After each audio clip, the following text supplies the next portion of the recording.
Jesucristo, el Verbo viviente, es el único medio de salvación. Él es el centro del pensamiento de nuestra vida, la fuente y la autoridad de la doctrina.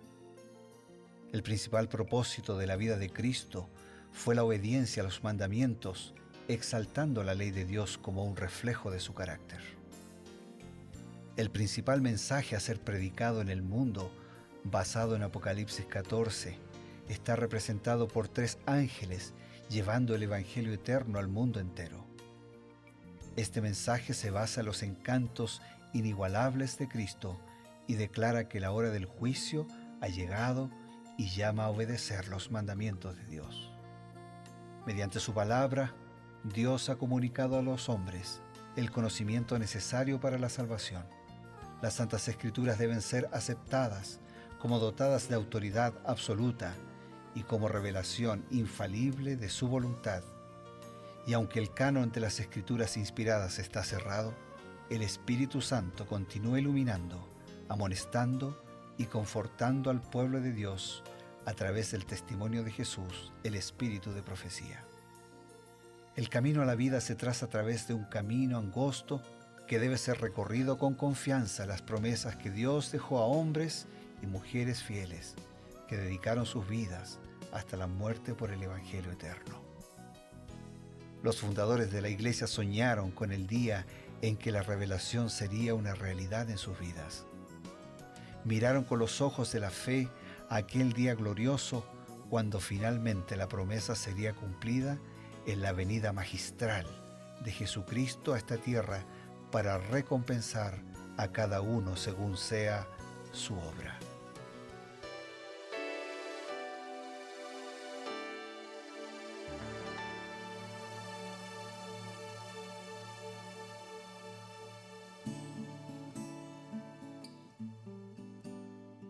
Qué grato, queridos amigos, encontrarnos por medio de Nuevo Tiempo, la señal de esperanza. Ha llegado el momento de comenzar su programa Creed en sus profetas. Nuestro programa está dedicado al estudio, a la investigación de la palabra de Dios, un capítulo por día, de manera similar que lo hace el programa Revivados por su palabra. Pero el complemento de este programa se constituye por los consejos inspirados que Dios le dio a Elena White y que conocemos como el espíritu de profecía. Bienvenidos todos, es una alegría compartir estos momentos muy especiales y significativos y esperamos que pueda satisfacer no solamente la curiosidad, sino mucho más que eso, pueda satisfacer la necesidad del alma, de la mente, el corazón y todos los sentidos. Comenzamos ya y lo hacemos siempre con el deseo de que Dios nos bendiga a todos y también en compañía del pastor Bruno Razo. Gracias, Pastor Eber. Y hoy con el fantástico capítulo 2 del libro de Daniel. Un libro de profecías, un libro que nos muestra así el devenir histórico de todos los tiempos hasta el regreso de Jesús. Un libro que no alcanzan los minutos de Revivados ni los de Creed en su profeta para analizarlo en su totalidad, pero sí alcanzan como para comentar algunos aspectos que se destacan de este capítulo. Así que si te parece bien, Pastor Eber, después de haber enviado un abrazo a todos nuestros amigos, vamos directamente al capítulo 2 de Daniel. Es un capítulo fascinante, aunque el propósito de este programa no es desmenuzar una explicación profética, vamos a tocar algo. Y Elena White también tiene explicaciones muy interesantes en el área espiritual para esta profecía. Nosotros vemos a la estatua y obviamente tenemos una explicación, ¿no es cierto? La cabeza de oro que está ahí mismo, porque la Biblia se explica a sí misma, donde luego de que Nabucodonosor tiene el sueño, no sabía quién se lo podía explicar, tampoco lo recordaba, y entonces viene Daniel, interviene, el profeta de Dios, le dice, este es tu sueño y esta es la interpretación, ¿no? Y entonces ahí le dice, ¿no? Cabeza de oro eres tú, es tu reino, pecho y brazo de plata, el imperio medo-persa, tenemos las fechas, ¿no? Claramente establecidas allí del año 538, ¿no? El imperio babilónico hasta el año 539, ¿no? A partir de allí hasta el 330 el imperio medo-persa, antes de Cristo estamos hablando, y el imperio griego comienza en el 330 a.C. hasta el 176 antes de Cristo, y comienza el último imperio, el imperio romano, el 176 antes de Cristo hasta el año 476, ¿no? Donde ya no hay un quinto imperio universal. Claro, no hay, ¿no? Y ahí se acaba todo. Viene la división, Europa dividida, ¿no? Sí, exactamente, ¿no? Bueno, hay una característica que parece interesante: los imperios se levantan y caen, imperios se levantan y caen. ¿Cómo explica justamente Elena White este fenómeno? Imperios se levantan y luego caen. ¿A qué se debe? Elena de White lo resume de esta manera. La imagen mostrada a Nabucodonosor simboliza el deterioro del poder y la gloria de los reinos de la tierra, y al mismo tiempo representa adecuadamente el deterioro de la religión y de la moral entre los habitantes de estos reinos. Cuando las naciones se olvidan de Dios, se debilitan moralmente en igual proporción. Antes de seguir leyendo, tal vez tengamos que recordar que en Daniel 2 apareció una imagen, que Nabucodonosor recibió un sueño, que Daniel, de parte de Dios, le explica que esa imagen era una representación de devenir histórico, de los imperios. Hay una graduación en los metales, ¿no? Porque hay oro, plata, bronce, hierro y barro, y después una piedra no cortada con mano que viene y que golpea contra todo ese tiempo de historia y significa el establecimiento del reino de Dios, ¿no?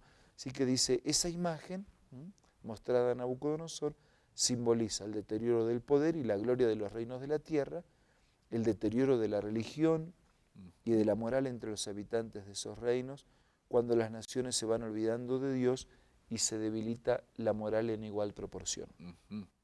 Babilonia desapareció porque en su prosperidad se olvidó de Dios y atribuyó la gloria de su prosperidad a las hazañas humanas. Medo-Persia, que fue el segundo, bajo la figura de la plata, fue visitado por la ira del cielo debido a que en ese reino fue pisoteada la ley de Dios. El temor de Jehová no tenía cabida en el corazón de la gente. Las influencias que prevalecían en Medo-Persia eran la impiedad, la blasfemia y la corrupción. Los reinos subsiguientes fueron aún más viles y corruptos, se deterioraron porque menospreciaron su fidelidad a Dios y al olvidarse de Dios se hundieron más y más en la escala de valores morales. Así que esa estatua, esa imagen, esos metales, está mostrándonos así cómo los imperios tenían un degradé en su caída. Así es. Y cómo uno tuvo que ir dejándole el lugar a otros y todos fueron olvidándose de Dios y cada vez alejándose más de Dios hasta que finalmente viene ese reino, una piedra no cortada con mano, o sea, no es un reino humano que termina contra todo y dice, establece un reino que nunca jamás será corrompido, un reino que será entregado a los santos y que perdurará para siempre. Ahora es interesante, pastor, que bueno, estos reinos fueron cada vez más corruptos. Nosotros podemos ver a Babilonia, que tuvo su corrupción, Medo-Persia. La reina Esther, en la historia de Esther, dice que hubo una fiesta que duró 180 días, la mitad del año. O sea, realmente había 6 meses. una degradación. O sea, ¿cómo una fiesta tan grande en un imperio? Y luego viene el imperio griego, cuya filosofía fue tan fuerte que hasta el día de hoy el mundo occidental, ¿no?, está bajo esa filosofía. Y Alejandro Magno, que quiso conquistar todo el mundo y no pudo conquistarse a sí mismo. Exacto. Y además vemos en la historia todas esas luchas, incluso matrimonios entre familia allí, para dominar todo ese territorio del imperio griego y más adelante el imperio romano, cuyas descripciones son realmente proverbiales con algunos de los emperadores, como Nerón, como Calígula, que van más allá de lo que podríamos explicar de la perversidad, ¿no?, y el deterioro de la moral humana. Realmente Elena White lo ha descrito muy bien, ¿no? Fueron cada vez más en deterioro. Pero dice... Y cuando hay 8 palabritas así muy significativas en Daniel 2 que dice, no se pegarán el uno con el otro, haciendo referencia a los 10 dedos de los pies, que era hierro y barro. Y el hierro y el barro podemos juntar, pero no se pegan. Así es. Entonces que después de la caída de ese cuarto imperio de Roma, no iba a surgir un quinto imperio. Como tú mencionaste, muchos lo intentaron, pero no lo lograron. Así es. Y Napoleón, después de haber perdido la gran, bien planeada batalla, dijo, se ve que mis planes estorbaban a Dios. El Dios Todopoderoso es más fuerte que yo. Entonces, ¿cómo Dios, que conocía el futuro, lo predijo con anticipación? Y dice el Evangelio, para que cuando suceda podamos creer. Pastor, en estos minutos rápido, quiero tocar así muy brevemente el tema del imperio que se levantará. La roca, dice, será un gran monte, y es el imperio celestial, es el reino de Jesús, que será sempiterno, será eterno. ¿Qué hay que hacer para pertenecer a este reino? Buena pregunta. Cada día con Dios, el libro, página 196, el resumen. El poder restrictivo del Espíritu de Dios se está retirando de la tierra. Nuestra obra tiene que terminar pronto. Deberíamos hacer todos los esfuerzos posibles para salvar a las almas de la muerte. Dentro de poco el Señor del cielo establecerá su reino, que no será destruido. Ha llegado el momento de desarrollar un carácter puro y celestial. La obra aumentará en fervor e intensidad hasta el mismo fin. Necesitamos que nuestra fe aumente, debemos velar en oración. Orar, una fe que crece, una dependencia mayor del Señor, una misión que tenemos que compartir, un carácter que preparar para ser parte del reino de Dios. Que como en la figura de Daniel 2, la piedra viene y termina, ¿no? O sea, Así es. termina, o sea, ese mensaje es así, bien impactante. Toda la historia humana termina, comienza una nueva historia, el reino de Dios. Y en ese reino de Dios hay una invitación, hay un lugar, hay un proyecto para cada uno de nosotros. Qué bueno. Amigos, ustedes ven cuántos consejos importantes nosotros extraemos de la palabra de Dios y la explicación muy acertada, porque es inspirada, de Elena White. Hacer todos los esfuerzos posibles para estar en este grupo, los que queremos formar parte de ese reino eterno de Jesucristo. Vamos a tener algunos consejos y enseguida volvemos. Hola amigos, acompáñenme en la lectura de esta cita. Los ángeles se deleitan en un hogar donde Dios reina supremo y donde se enseña a los niños a reverenciar la religión, la Biblia y al Creador. Las familias tales pueden aferrarse a la promesa: yo honraré a los que me honran. 1 Samuel, capítulo 2, versículo 30. Esta cita se encuentra en el libro Joyas de los Testimonios, en el tomo 2. Y te invito a que pueda ser parte de tu biblioteca personal. ¿Cómo? Visita la página www.editorialaces.com o descarga la aplicación Elena G. de White del App Store o del Play Store. Retornamos, amigos, y queremos tener la oportunidad de presentarles un nuevo consejo.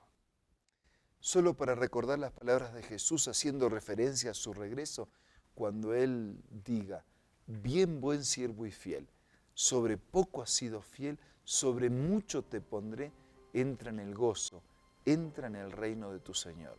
Seamos fieles. La presencia de Dios impacta el día de hoy, pero también nos prepara un día eterno.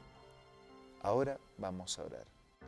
Gracias, Señor, por tu palabra, gracias por tu promesa, gracias por mostrarnos desde hace mucho tiempo cómo iba a ser nuestra historia y también cómo iba a ser el final de este mundo de pecado. Gracias por preparar un reino eterno y perfecto para cada uno de tus hijos. Ayúdanos a crecer en fidelidad, ayúdanos a cumplir la misión, ayúdanos a preparar un carácter para ser parte de tu reino. Bendícenos a todos y danos esta experiencia victoriosa. Lo pedimos, lo agradecemos, en el nombre de Jesús. Amén. Amén. Agradecemos a Dios por la compañía grata que hemos estado junto a ustedes. Esto ha sido Creed en sus Profetas. Nos encontramos el día de mañana, Dios mediante, a través de Nuevo Tiempo, la señal de esperanza.